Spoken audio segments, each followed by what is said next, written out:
നമുക്കിന്ന് ഉച്ചയ്ക്ക് നമുക്ക് കക്കറച്ചി ഉണ്ടാക്കാം. നല്ല ഫ്രൈ ആയിട്ട് കുരുമുളകും വെളുത്തുള്ളിയൊക്കെ നന്നായിട്ട് അധികം ഇട്ടിട്ട് അങ്ങോട്ട് ഉണ്ടാക്കാം. കറുകപ്പള്ളിയിൽ നിന്ന് ചെയ്തിട്ടും വാങ്ങിയിട്ട് വന്നാട്ടോ. അതിൻ്റെ ഇടയ്ക്ക് ലച്ചു വന്നിട്ട് അമ്മ ഞാൻ ഹെൽപ്പ് ചെയ്തോട്ടെ എന്ന് പറഞ്ഞപ്പോൾ അവളെ ഓടിച്ചിട്ട് എനിക്കൊന്ന് വീഡിയോ എടുത്ത് നീ ഒന്ന് ഹെൽപ്പ് ചെയ്യടി എന്ന് പറഞ്ഞു കേട്ടോ. അപ്പോൾ ഏകദേശം തീരാറായിട്ടുണ്ട്. നമുക്കിനി ഉച്ചക്ക് പൈനാപ്പിൾ പുളിശ്ശേരി, കക്കറച്ചി, ബീൻസ് തോരൻ, അച്ചാർ ഇതൊക്കെയാണ് കേട്ടോ.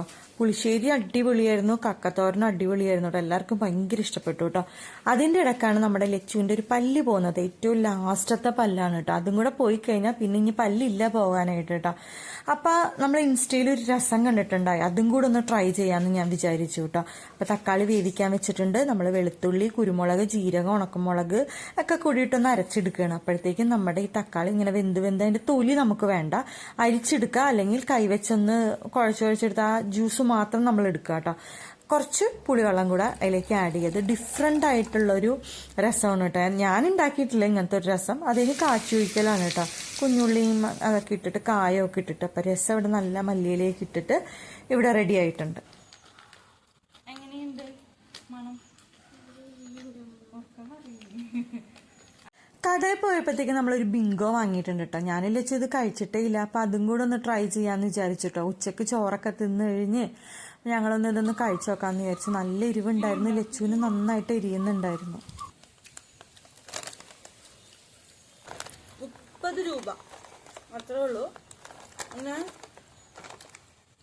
ബിങ്കോന്റെ പച്ച, നീല ഇതിലെല്ലാം കഴിച്ചിട്ടുണ്ടോ നമ്മള്? നീല കഴിച്ചിട്ടില്ല. ആണോ? നീല എന്ത് ടേസ്റ്റാന്നാവോ? നീല കണ്ടിട്ടും കൂടി ഇല്ല. അപ്പം നീല ഞങ്ങൾ രണ്ടാളും കഴിച്ചിട്ടില്ല. പക്ഷെ പച്ചയാണ് കേട്ടോ എപ്പോഴും മേടിക്കുക. അതൊരു ക്രീം ആൻഡ് ഓണിയൻ. ഇത് നമ്മൾ കഴിച്ചിട്ടില്ലേ? സ്പൈസി മസാല. ഇല്ല, ലേസാണ് ഇതിന്റെ കഴിച്ചേക്കണത്. ആണോ? അപ്പൊ അത് കഴിച്ചിട്ടില്ല എന്നാണ് കേട്ടോ ലച്ചു പറയാം. അപ്പൊ ഞങ്ങൾക്ക് നല്ല ഇടിവെട്ടുന്നുണ്ട്. ഭയങ്കര മഴ പെയ്യണില്ല, പക്ഷെ മഴക്കാറ് പോലെ നിൽക്കുന്നുണ്ട്. എനിക്ക് അറിയില്ലേ. ബിങ്കോ എല്ലാം കഴിച്ചു കഴിഞ്ഞപ്പോഴത്തേക്കും വൈകുന്നേരം ചായ കുടിക്കാനുള്ള സമയമായി കിട്ടും. അപ്പം എന്തുണ്ടാക്കുന്ന ആലോചിച്ചപ്പോഴാണ് നല്ല പഴുത്ത പഴം ഇരിക്കണുണ്ടത്. അന്നൊരു പഴംപൊരി ഉണ്ടാക്കി കളയാമെന്ന് വിചാരിച്ചു. ചിലവർക്ക് അത്രയും പഴുക്കണ പഴം ഇഷ്ടമല്ല. വീട്ടിലെ അമ്മയ്ക്കും അനിയത്തിക്കൊന്നും ഇഷ്ടമല്ല. പക്ഷെ ഇവിടെ എനിക്കും ചെയ്തു തന്നെ ലച്ചുവിനൊക്കെ നല്ല പഴുത്ത പഴം കൊണ്ടുള്ള പഴംപൊരി എല്ലാവർക്കും ഇഷ്ടമാണ് കേട്ടോ. അപ്പോൾ പഴംപൊരിയും ചായയാണ് കേട്ടോ നമ്മുടെ സ്നാക്ക്. അത് കഴിഞ്ഞപ്പോഴത്തേക്ക് മുകളിൽ മുരിങ്ങ വീണിട്ടുണ്ടായിരുന്നു കേട്ടോ. രാവിലെ ചെന്ന് ടെറസിൻ്റെ മുകളിൽ നോക്കുമ്പോഴത്തേക്ക് ഇതേ മുരിങ്ങാ മരം വീണ് കിടക്കണം. അപ്പം അതെല്ലാം ഒന്ന് കട്ട് ചെയ്ത് ശരിയാക്കി എടുക്കണം. ഒരുപാട് മുരിങ്ങാക്കോല് ഉണ്ടാവണതാണ് കേട്ടോ. ഇത് കഴിഞ്ഞിട്ട് വേണം നമുക്ക് വൈകുന്നേരം ഒന്ന് പുറത്തൊക്കെ പോകാൻ. ലച്ചുവിൻ്റെ പല്ലൊക്കെ പോയതല്ലേ. കടയിൽ ചെന്ന് കയറിയപ്പോൾ തന്നെ സേതുവേണ്ണ എടുത്ത് ക്ലാസിക് ബോട്ടിലിന്റെ ഒരു മിനിയേച്ചർ കുപ്പിയാണ് കേട്ടോ എടുത്തത്. സേതുവേട്ട ഇത് കണ്ടപ്പോൾ തന്നെ വായതോരാതെ ഇതിനെപ്പറ്റി തന്നെ സംസാരിച്ചുകൊണ്ടിരിക്കുക. ഇപ്പം ഇങ്ങനത്തെ കുപ്പിയൊന്നും കാണാനേ കിട്ടാറില്ലല്ലോ, എല്ലാം പ്ലാസ്റ്റിക് ബോട്ടിലാണല്ലോ.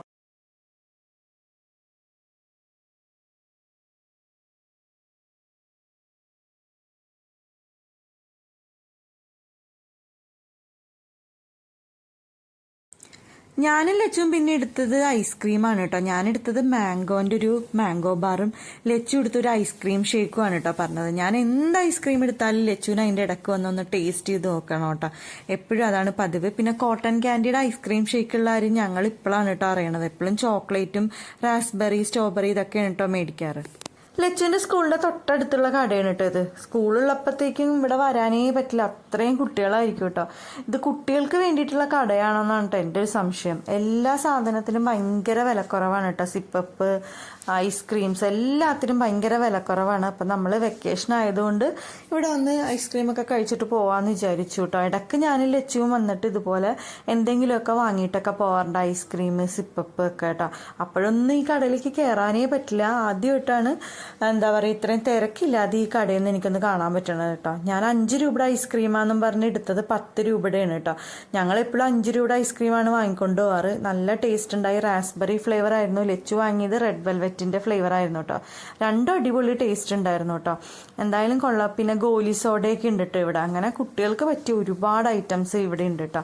അത് കഴിഞ്ഞിട്ട് ഡോണറ്റിൻ്റെ ഒരു കേക്ക് ഉണ്ടായിരുന്നു. അപ്പം ഇത് കണ്ടു കഴിഞ്ഞിട്ടുണ്ടെങ്കിൽ ഒരു ഡോണറ്റാണെന്ന് കേട്ടോ തോന്നുള്ളൂ. പക്ഷെ അല്ല, അത് ഡോണറ്റിൻ്റെ ഒരു കേക്കാണ് കേട്ടോ. അപ്പം ഇതിന്റെ പ്രൈസ് വന്നിട്ട് 25 റുപ്പീസ് ഉള്ളൂ കേട്ടോ. കറക്റ്റ് ഡോണറ്റ് ആണെന്നേ പറയുള്ളൂ. അപ്പം ഞാൻ ഇത് കണ്ടിട്ട് ഞാൻ സേതുവിനോട് പറയും ഇത് ഭയങ്കര ഹാർഡായിട്ടാണല്ലോ സേതുട്ടാ തോന്നണത് എന്ന് പറയാണ്. അപ്പം സേതുട്ടൻ പറഞ്ഞേ അല്ല, അത് കഴിച്ചു നോക്കിയിട്ട് പറയാ നല്ല സോഫ്റ്റ് ആണ് രാഗി എന്ന് പറയാം. പക്ഷെ ഞാൻ ഈ കടയിൽ വന്നിട്ട് ഇപ്പോഴാണ് കേട്ടോ ഇത് കാണുന്നത്. അപ്പം ലച്ചുവിനും ഭയങ്കര ഇഷ്ടപ്പെട്ടു കേട്ടോ. അപ്പം ഞാൻ ലച്ചുവിനോട് പറയാം ഇനി ക്ലാസ് തുറക്കുമ്പോൾ അമ്മ സ്നാക്കൊക്കെ ആയിട്ട് കൊണ്ടുപോകാനായിട്ട് അമ്മ വാങ്ങി തരാട്ടോ എന്ന് പറഞ്ഞുകൊണ്ടിരിക്കുകയാണ് കേട്ടോ. അതുപോലെ തന്നെ ഇവിടെ വേറൊരു പ്രത്യേകത എന്താണെന്ന് വെച്ചിട്ടുണ്ടെങ്കിൽ ഒരുപാട് കമന്റ് കുട്ടികൾ ഇങ്ങനെ എഴുതിയിട്ടിട്ടുണ്ട് കേട്ടോ. വായിക്കാനും നല്ല രസമാണ്. അപ്പോൾ ഈ വീഡിയോ ഇഷ്ടമായാൽ ലൈക്ക് ചെയ്യുക, ഷെയർ ചെയ്യുക, കമന്റ് ചെയ്യുക, സബ്സ്ക്രൈബ്